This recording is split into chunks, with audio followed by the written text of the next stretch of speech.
안녕하세요. 서초구 고3 수험생 여러분, 진심을 다하는 국어영어 강사 김유정입니다. 서초 홍공 프로젝트, 오늘은 그 두 번째 시간이죠. 선생님이 오늘 우리 아이들과 함께 나눠보기 위해 가져온 내용은 바로 모의고사란 무엇인가? 빠밤! 네, 제일 첫 번째 모의고사 시간 운영부터 같이 한번 살펴보도록 할게요. 모의고사, 우리가 이 모의고사 시간표는 결국에 수능 시간표가 되겠죠. 아침 8시 40분부터 우리가 4시 34분까지 초절정 집중해서 에너지를 쏟아내야 되는 정말 만만치 않은 시험인 거죠. 그러니까 매번의 시험에 이 시간부터 이 시간까지 풀로 에너지를 쏟아내는 연습과 훈련이 필요합니다. 그 중에 제일 첫 번째는 바로 국어 영역이죠. 국어 영역은 아침 8시 40분부터 10시까지 총 80분 동안 45문항의 시험을 치르게 되는데요. 이 45문제를 푸는 순서 그리고 에너지를 쏟아내는 데에도 전략이 필요해. 그래서 선생님이랑 함께 모의고사 문제를 통해서 작년 수능 문제를 통해서 시간 운영을 어떻게 해야 되고 내가 이 시험에서 어떤 걸 어떻게 가져가야 되는지 같이 한번 살펴보도록 할게요. 짜잔! 선생님이랑 지금부터 2020 학년도 대학 수학능력시험 문제지를 같이 한번 살펴보도록 하겠습니다. 우선 시험지는 총 1면. 우리가 항상 우측 상단에 보면 이렇게 숫자가 쓰여 있지. 1면부터 그리고 홀수 쪽은 우측 상단, 그 다음 짝수 쪽은 왼쪽 좌측 상단에 아마 넘버가 쓰여 있을 거야. 그렇게 해서 시험지를 쭉 살펴보면 시험지는 총 몇 명까지로 구성이 되어 있냐? 우리들 다 알다시피 총 16명까지 구성되어 있죠. 자, 이 시험지는 총 섹션이 3개로 나뉘어야 돼. 혹시 무슨 말인지 이해하셨어요? 네, 맞아요. 우리가 항상 대학 수학능력 시험지를 살펴봤을 때는 1면에서 6면, 그 다음 6면에서 11면, 11면에서 16면 이렇게 총 3개의 섹션으로 나뉘어야 합니다. 선생님 글 쓸 때 옆으로 쓰는 나쁜 습관이 있네요. 네. 1면에서 6면, 6면에서 11면, 11면에서 16면 혹시 선생님 얘기가 무슨 뜻인지 잘 몰랐던 친구들은 전체적인 시간 운용에 대한 생각을 한번 해볼 수 있어야 돼. 1면에서 6면까지는 화작문이 나오죠. 1면에서 6면, 번이 아니라 위에 있는 숫자, 면까지는 화작문이 출제되고요. 6면에서 16면까지는 문학과 비문학이 출제됩니다. 문학이랑 비문학을 동시에 이렇게 순서대로 쭉쭉 푸는 친구들 같은 경우에는 11면이 너가 중간 점검을 해야 되는 면이라고 생각하시면 될 것 같아요. 네, 우리가 80분의 시간을 운용함에 있어서 80분 동안 풀로 집중을 해서 시간을 컨트롤하는 게 쉽지 않기 때문에 이렇게 중간에 끊어주는 텀들을 찾아주시는 게 훨씬 좋을 것 같고요. 6면까지, 그럼 선생님은 지금부터 세 텀으로 나눠서 1면에서 6면까지 구성부터 먼저 한번 살펴보도록 할게요. 1면에서 6면, 제일 처음에 살펴봤더니 1에서 3, 다음은 학생의 발표이다 라는 거. 이건 지금 계속해서 정형화된 형태로 출제가 되고 있죠. 한 명이 말하는, 학생 한 명이 말하는 1인 말하기고요. 내용은 정보를 전달하는 형태의 발표, 어떤 정보를 강연이라든지 발표라든지 하는 정보를 전달하는 형태의 지문으로 구성이 되어 있습니다. 그리고 일반 문제는 말하기 방식을 물어보는 문제로 거의 유형이 픽스되어 있다라고 생각할 수 있을 것 같아요. 일반 문제는 말하기 방식, 그리고 이건 최근에 많이 나오기 시작한 2번 문제 같은 경우에는 발표에 활용된 매체 자료이다. 자료 활용 문제가 사실은 작문에서 계속 출제가 됐었는데 최근 들어서는 이렇게 화법 지문에서 출제되는 문제들이 계속 유형화되어서 출제가 되고 있죠. 3번 문제 같은 경우에는 출제자가 원하는 대로 출제하는 것 같아. 발표 이름을 고려할 때 기억으로 가장 적절한 것은 이라는 어떤 밑줄 문제를 출제할 때도 있고요. 아니면 이 발표를 들은 독자의 반응을 확인하는 문제가 출제될 때도 있고요.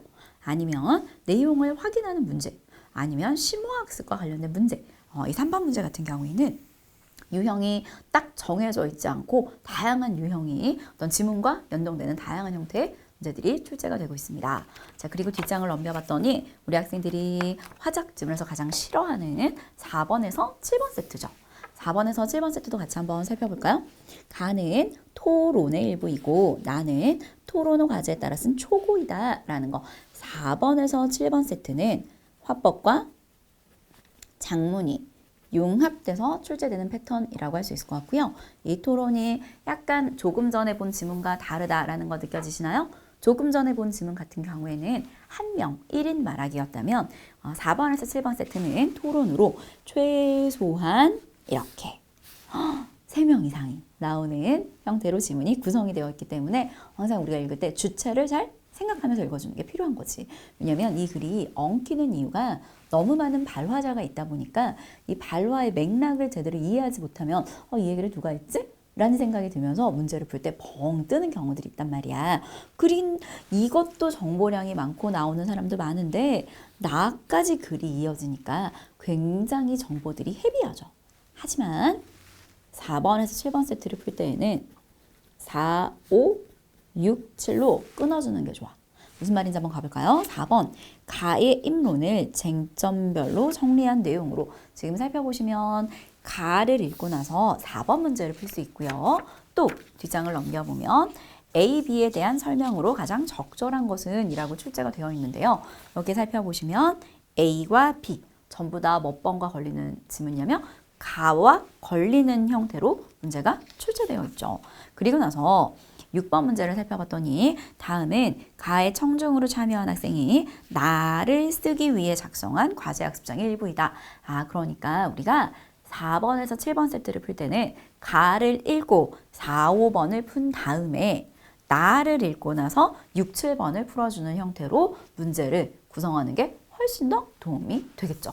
왜냐하면 한 번에 너무 많은 정보들을 머릿속에 넣으려다 보면 분명히 놓쳐지는 누수가 생긴단 말이야. 그러니까 이런 부분들은 우리가 전략적으로 접근하는 게 필요한 거죠. 그리고 8번에서 10번 세트는 역시 가는 블라블라 작성한 메모이고 나는 이에 따라 쓴 초고이다. 역시 8번에서 10번 세트는 장문이 출제되네요. 1번에서 10번까지는 화작문이 출제가 되고요. 11번 부터 한번 또 살펴볼까요? 11번부터의 문제는 11에서 12 문법 문제가 출제되기 시작합니다. 문법 문제. 이제 우리의 수능에서는 언어와 매체죠. 11번에서 뒷장에 15번까지의 문제가 화작문이라고 보통 우리가 칭하는 형태로 구성이 되고요. 시험지는 6면이네요. 그래서 선생님이 아까 시작할 때 6면을 기점으로 생각을 해주는 게 필요하다라는 거. 우리가 보통 화작문의 시험 컷은 20분. 그러니까 8시 40분부터 시작한 시험이 9시에는 끝날 수 있어야 돼. 몇 번까지? 15번까지. 자, 그런데 만약에 선생님 여기서 팁을 주는 두 가지 팁이 만약에 내가 9시 10분까지 화작문을 붙잡고 있어. 그러면 안 돼. 왜냐하면 지금 직관적으로 내 눈에 들어오게 살펴봤을 때 14번 문제 길이가 굉장히 짧죠. 단독 문제입니다. 15번 문제 길이가 굉장히 짧죠. 단독 문제입니다. 단독 문제는 내가 문제에 몰입해서 답을 고르는 시간까지의 텀이 짧아. 그런데 뒷장을 넘겨보면 우리가 마지막 지문 같은 경우에는 문학이나 비문학 세트 문제잖아. 지금 눈으로 살펴보더라도 여기서부터 여기까지를 한 호흡으로 이어가야 되는데 이거는 쉽지 않죠. 특히 만약에 2, 3분이 남았을 때 아까 지문 같은 경우에는 2, 3분이 남았다 하더라도 한 문제 한 문제 한 문제씩 끊어가면 되기 때문에 두 문제를 다 건질 수가 있는 반면 마지막 남은 지문이 문학 혹은 비문학, 비문학은 더 심하죠. 2, 3분이 남았을 때 다 읽고 푼다라는 건 심리적으로 굉장히 큰 어떤 압박감을 주기 때문에 개인적으로 9시가 되면 남아있는 문제들을 킵한 상태로 뒤로 넘어가는 것을 훨씬 더 추천드려요. 그리고 또 두 번째 팁. 우리 아이들이 심리적으로 어떤 친구들이 좀 많냐면 시험지를 딱 받았어. 첫 면을 읽기 시작하는데 우리 학생들이 국어가 1교시일 때는 멘탈적인 부분이 너무 중요하잖아. 딱 1면을 넘겼는데 나는 아직 여기를 읽고 여기를 풀고 있는데 옆에 있는 친구가 시험지를 넘겨. 첫 면 넘어가는 소리 너무 잘 들리죠. 모두가 똑같이 1면부터 시작을 했기 때문에 첫 면이 넘어가는 소리가 들리는 순간 내 멘탈이 같이 넘어가는 거야. 난 아직 여기 읽고 있는데 어떡하지? 이미 이 생각이 든 순간 시험은 끝난 거야. 그러니까 어떻게 하는 것을 추천하냐? 선생님이 제일 추천하는 방법 중 만약에 혹시 다른 사람의 시험지 넘기는 소리에 내 멘탈이 같이 넘어간다 하는 친구들은 여러분이 가장 먼저 넘기시면 돼요. 어디로요? 6면으로요. 우리 학생들이 가장 먼저 넘겨서 오면으로 넘어가 보면 문법 단독 문제가 나와 있죠. 오면부터는 빠르면 4면, 늦으면 5면부터, 보통은 5면부터죠. 5면부터 문법 단독 문제가 출제되기 때문에 차라리 제일 먼저 넘겨서 5면으로 쓱 넘겨서 문법부터 풀고 그리고 나서 앞으로 돌아가면 다른 사람의 문제 푸는 시험지 넘어가는 속도에 크게 내 영향을 받지 않을 수 있을 것 같아요. 네, 이렇게 하시면 화작문. 자, 이렇게 하면 첫 번째 덩어리 9시까지 6면이 끝나게 되고요. 지금부터 16번부터 45번까지는 문학, 비문학 문제가 출제됩니다. 문학, 비문학 지문. 특히 비문학 지문은 총 3개가 출제가 되죠. 비문학 지문 3개가 출제되는데 보통 이 3개의 지문이 전부 다 죽어라 죽어라 죽어라 하는 지문이 나오지는 않아. 한 지문, 맥스 2지문 정도는 너무나 어렵고 난이도가 있는 지문이지만 나머지 지문은 풀만한 지문이기 때문에 선생님이 이 부분을 운영하는 컨트롤 방법을 설명을 드리면 제일 추천하는 방법 중에 하나는 우선 여러 가지 버전이 있어. 3가지 버전. 비문학 쫙, 그 다음 문학. 비문학을 쫙 풀고 나서 문학을 푸는 첫 번째 방법이 있고요. 혹은 두 번째, 선생님 저는 비문학 지문을 3개를 다 풀면 집중력이 너무 흐려져요 하는 친구들은 비문학 지문 2개, 문학, 비문학 하나. 이런 식으로 호흡을 끊어가는 것도 괜찮고요. 마지막 3번째, 순서대로 푸는 방법. 특히 첫 번째 비문학을 쫙 풀고 문학을 푸는 친구들의 시간 안배 연습은 보통 이 비문학을 푸는데 30분, 문학을 푸는데 25분을 추천드립니다. 자, 그 다음 비문학 2개, 문학, 비문학 하나 이렇게 푸는 친구들의 경우에는 마지막 비문학을 10분을 남겨놓는 거죠. 그리고 이 비문학 2개가 20분, 그 다음 마찬가지 문학 25분. 그리고 순서대로 푸는 친구들의 경우가 아까 선생님이 이야기했었던 3번째 섹션 중에 하나인데요. 쭉쭉 넘겨서 11면 한번 지문 세볼까요? 비문학 지문 하나가 나왔네요. 하나. 그 다음 문학 지문 하나. 그 다음 뒤로 넘겨보면 비문학 지문 하나. 그 다음 뒤로 넘겨보면 문학 지문 하나. 보통 11면 정도쯤이 됐었을 때 지문의 절반 조금 안 되는 형태로 지문의 개수가 진행이 됐었을 거야. 절반 플러스 마이너스 알파 정도로. 그래서 선생님이 제일 추천하는 건 이 11면이 끝났을 때 여러분의 시간이 9시 30분. 이 11면은 들어가거나 끝났을 무렵이 9시 30분 정도의 시간이 되어야지 나머지 남아있는 시간을 또다시 운영할 수 있거든요. 그럼 순서대로 푸는 친구들의 경우에는 8시 40분에서 9시, 또 9시에서 9시 30분, 9시 30분에서 10시 이렇게 물론 57분 정도까지 끝내야 되겠죠. 마킹을 해야 하니까. 네, 이렇게 크게 섹션을 3개 나눠서 초절정 집중 탁 끊고 초절정 집중 탁 끊고 초절정 집중 탁 끊고 하는 80분의 시간 운용을 펜 잡아서 펜 놓을 때까지 80분이 좀 어려울 거예요. 시험 상황에서는 그게 조금 어려운 친구들의 경우에는 이렇게 시간을 나눠서 문제를 풀어주시면 되겠습니다. 이렇게 하면 우리가 시험지 구성이 총 어떻게 되는지 그리고 내가 각각의 챕터를 볼 때 어떤 부분을 어떻게 고민해야 되는지 확인할 수 있을 것 같아요. 자, 이렇게 시험을 봤어. 그러면 시험에 본 것에서 끝나서는 안 되겠죠. 선생님이 가르쳤던 너무 많은 언니 오빠들이 그런 이야기를 되게 많이 했어. 모의고사를 제대로 활용할 수 있는 그런 방법이 너무나 중요하다는 걸 깨달았다. 이런 이야기들을 엄청 많이 했단 말이죠. 모의고사를 제대로 활용하는 방법. 선생님은 지금 우리 아이들의 점수는 그렇게 중요하지 않다고 생각해. 우리 아이들이 이번 시험에서 받은 숫자가 중요한 게 아니라 그 숫자를 바라보는 너의 마음가짐, 그 숫자를 대하는 너의 태도가 너의 수능 점수에는 훨씬 더 큰 영향을 미치게 될 거예요. 이 모든 것은 다 무엇과 관련이 있냐? 바로 여러분이 작성하게 될 오답노트와 관련이 있습니다. 선생님이 오답노트 작성법을 위해서 먼저 큰 틀부터 설명을 해주면 제일 첫 번째 중요한 내용을 모르면 고민해야 해. 국어는 수학만큼은 아니더라도 수학만큼은 아니더라도 엄청 생각하고 고민하는 과정이 필요합니다.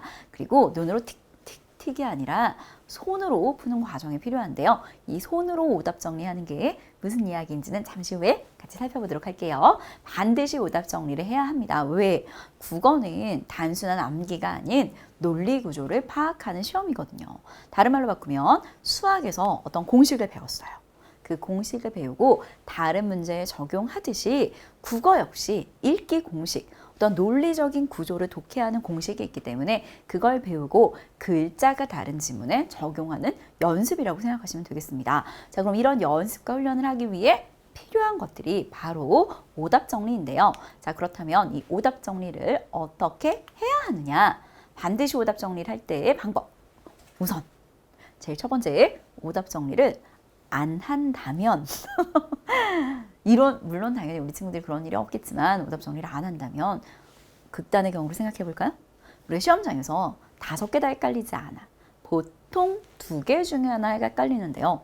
내가 헷갈려서 틀렸는데 너무나 신기하게 며칠 후에 치른 시험에서 내가 틀린 문제가 똑같이 나왔어. 그럼 난 똑같이 오답을 고르고 있겠죠.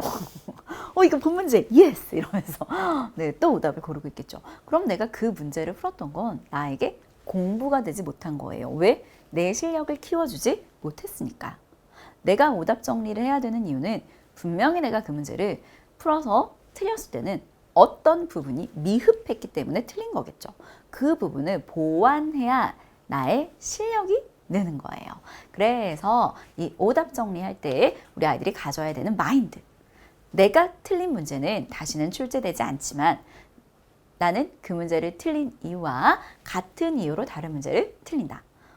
선생님이 만든 명언입니다. 제가 만든 명언이에요. 네. 제가 틀린 문제는 다시 안 나오죠. 하지만 같은 이유로 다른 문제를 틀리기 때문에 반드시 오답 정리하는 게 필요하고요. 자기가 지금 오답 정리를 안 하고 있는 친구들은 이렇게 해야 할 것 같고요. 하고 있는 친구들도 방법을 다시 한번 점검해 보도록 할게요. 잘못된 오답 정리 방법. 자, 오답 정리를 해도 이렇게 하면 안 될 것 같아. 다시 푸는 거. 다시 많이 풀죠. 다시 푸는 거. 어차피 내가 헷갈린 선지는 2개 중에 하나예요. 그런데 다시 풀면 대부분 맞겠죠. 왜? 내가 가장 매력적으로 생각하는 오답이 지워졌으니까 나머지가 답이겠죠. 그 다음 틀린 것만 고치기. 같은 이야기입니다. 내가 틀려서 틀린 것만 고쳤어요. 그러면 2개 중에 하나 헷갈렸는데 나머지가 답이겠죠. 지문 근거에 밑줄. 여기 있구나. 여기 있구나. 여기 있구나. 근데 그 지문 다시 안 나오잖아요. 여러분이 오답 정리하면서도 그 생각했을 거예요. 내가 이거 지금 왜 하고 있지? 이거 다시 안 나올 텐데. 정답 위치도 기억나고. 이런 생각 해보신 적 있죠? 자, 그렇다면 올바른 오답 정리는 어떻게 해야 하느냐? 정답인 선지는 아주 간단합니다. 왜? 답인지. 하지만 이게 중요한 게 아니에요. 더욱 중요한 건 오답인 선지입니다. 오답인 선지가 왜 답이 아닌지, 그리고 분명히 오답인데도 불구하고 답이 아닌데도 불구하고 나는 그 선지를 왜 골랐는지, 그리고 플러스 그렇다면 앞으로 어떤 것을 고쳐야 하는지에 대한 해결 방안과 대안까지 이래야지만 같은 문제, 다른 문제를 같은 이유로 또다시 틀리지 않게 되는 거야. 정답인 선지는 엄청 간단해요. 정답의 근거는 지문에 있으니까요. 자, 그런데 정답의 근거가 지문에 있음에도 불구하고 내가 고른 오답, 그건 분명히 어떤 문제가 있겠죠. 그 부분을 고쳐야지만 사고가 늘고 실력이 늘고 성적이 오르게 됩니다. 그리고 되게 놀랍게도 이 공부 방법은 수능 국어에만 쓰이는 게 아니에요. 영어, 그리고 탐구, 심지어 수학까지도 이 공부법들을 적용을 하면 굉장히 성적이 많이 오른다는 걸 느끼게 될 거예요. 혹시 몰라서 선생님이 가르쳤던 학생이 했던 걸 선생님이 이렇게 화면으로 구현시켜 봤는데요. 이 친구는 98점. 이 친구가 100분이니까 99.2였거든요. 상위 0.8%, 1%죠. 네. 되게 놀라웠던 사실은 이 친구가 냈던 오답 정리 노트였어요. 선생님이 이제 1%만 해서 또 가르쳤던 학생인데 틀린 문항이 7번. 7번 하나를 틀렸어. 그러니까 98점이었겠죠? 헷갈린 문항. 내가 맞았지만 정말 한 끗을 놓쳤더라면 틀릴 수도 있었던 문제였다는 거죠. 이런 겸손한 자세가 이 친구를 결국 의대를 가게 만들었어요. 네. 제가 만약에 이런 학생이었으면 전 또 생각했겠죠. 나쁘지 않네 라고 생각하고 이렇게 성실하게 하지 않았을 것 같아. 근데 지금 보면 아시겠지만 헷갈린 문항까지 모두 오답 정리를 해왔고요. 샘플 하나만 보여드릴게요. 이 친구가 자기가 틀린 이유 7번을 왜 틀렸냐, 형식적으로 봉사활동이라는 단어에만 꽂혀서 예상 독자 분석에만 관심을 뒀대요. 그래서 앞으로의 대안은 서술 방향이라는 문제를 풀 때에는 예상 독자 분석과 글쓰기 전략을 넘버링해서 둘 다 확인해야 되겠다. 동그라미 1번 예상 독자 분석, 동그라미 2번 글쓰기 전략. 그럼 앞으로 이 친구는 서술 방향과 관련되는 작문 문제를 틀리지 않겠죠. 왜? 항상 넘버링을 할 테니까. 헷갈린 문항도 마찬가지예요. 자기가 2단락과 3단락이 상충된다고 생각했는데 앞으로 만약에 내가 2단락의 이런 부분을 이렇지 않았지만 이런 말을 확인했더라면 고르지 않았을 거다. 그러니까 앞으로 단락 맨 앞에 지시어나 접속어 확인에 유념을 해야겠다라는 이 사고 과정. 이런 친구들은 앞으로 이런 패턴의 문제들을 틀리지 않을 가능성이 훨씬 더 높아지겠죠. 오답은 정말 나의 약점을 잘 보여주는 문제야. 그러니까 그런 문제들을 내가 틀렸어. 보기 싫어. 라고 하지 말고 맞은 건 내가 다른 형태, 다른 시험에서 처음 그 문제를 봤더라도 어차피 난 그 문제를 맞을 문제였기 때문에 이런 문제는 나의 실력을 키워주지 못하는 문제죠. 오답, 내가 틀린 문제야말로 나의 실력을 상승시킬 수 있는 훨씬 좋은 컨텐츠이기 때문에 그런 부분들을 좀 집요하게 잡고 이걸 왜 골랐지? 어떤 걸 고쳐야 되지? 계속 고민하고 생각하는 과정이 여러분의 실력을 반드시 상승시켜 줄 거예요. 물론 저도 여러분의 그 길에 함께 하겠습니다. 저희는 다음 시간에 3강으로 이어갈 테니까 꼭 오답 정리 방법, 이건 내신 공부에도 쓰이고 모의고사 공부, 그것뿐만 아니라 다른 모든 영역에서도 우리 학생들이 사용해서 쓸 수 있었으면 좋겠습니다. 저희는 다음 시간에 3강으로 이어갈게요. 안녕!